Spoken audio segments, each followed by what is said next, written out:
Hey everybody, good Sunday morning, top of the morning to you. Let's go out here and sit down somewhere and do the morning post. Look at these hellebores right here, isn't that pretty? We out here working on the studio. This is Ava's little studio right here. Look at that basket of petunias over there. There's all my wooden shakes. I'm putting wooden shingles around my chicken house, on my hen house out here. Yeah, so anyhow, let's get up here and just wanted to walk through, show you a little bit of it's going to get a little chilly this week. Look at this right here. Isn't that pretty? Yeah, all the hydrangeas. Look at all the hydrangeas on the back of the house. Anyhow, let's go up here and sit on the deck for a minute and let me talk to you for a second.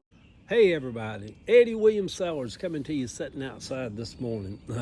Ava and I about to go on our morning walk. Top of the day to you. Hope you're doing well. The morning post this morning on this Sunday, the Lord's Day, April the 6th, 2025. Walk through the garden of my heart and calm the storm, Lord. I'm at peace this morning, but when I used to be troubled, I would sing songs about finding peace in the Lord. I still do sometimes as I sit out in my garden. Precious Lord, take my hand, the old song. Sundays have always had an odd feeling to me. After years of going to church and everything revolving around going to God's house, for years after that, I would sit on my front porch on Ormwood over in Grant Park and listen to church service from across the street. For years, it was a Baptist church. And then, it was kind of quiet then. Then Vision Church bought it, a huge gay black Pentecostal church. And then every Sunday, I could hear the Hammond organ crank up. It bothered some of the neighbors, but never bothered me, like David when he would play for King Saul, when he would call for the musicians to soothe his soul.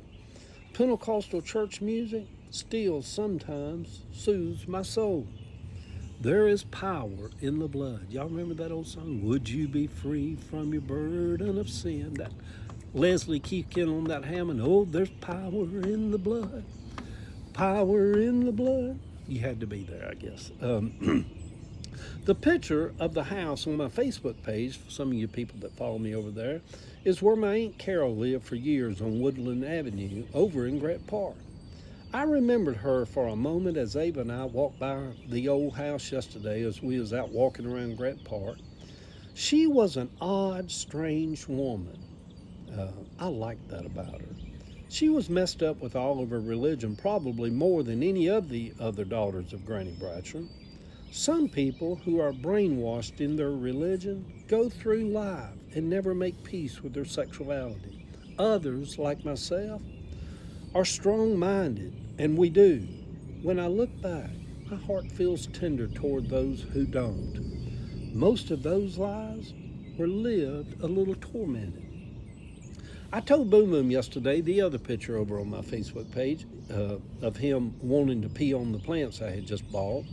He has this thing of wanting to pee on anything that I bring into the house. I said, little buddy, it sure is hot today. He said, hell is going to be hotter. I said, yes, I guess the imaginary hell that some of you folks believe in is going to be hotter. That used to be a thing growing up. People would warn about how hot hell was going to be. I have never met anyone who believed they were going to hell. They all believe hell is for the other person, the other group, the other people, the other religion. It's weird actually to me now how anyone could believe in a loving God and a lake of fire also, stemming from a loving God. No wonder my Aunt Carol was so messed up being raised up in all of that. Around a Thanksgiving dinner table a few years ago, the subject turned to hell.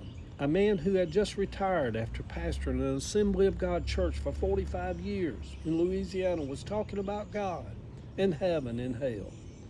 I softly asked him, Pastor, I said, just suppose there was no hell. Would you have still served God and loved God all of these years? His answer was quick. Of course not. What would be the point? His answer struck me deeply. I wondered, do people like him even know God? Do they even love God? I wondered. I love God because I know there is no hell. I'm sitting out here in the hand of God this morning as you hear God chirping, as I smell God coming in the oncoming clouds and rain, as I see God growing in the flower pots.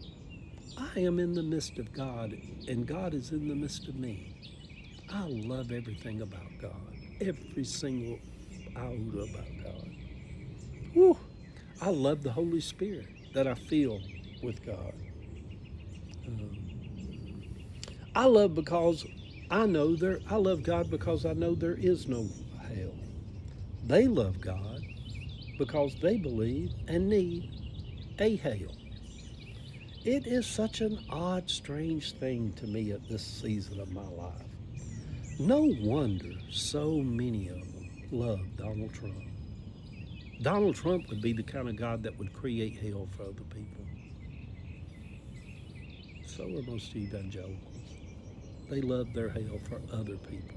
The gays, the lesbians, the trans. They love hell for those people. You don't fool nobody, and you certainly don't fool me.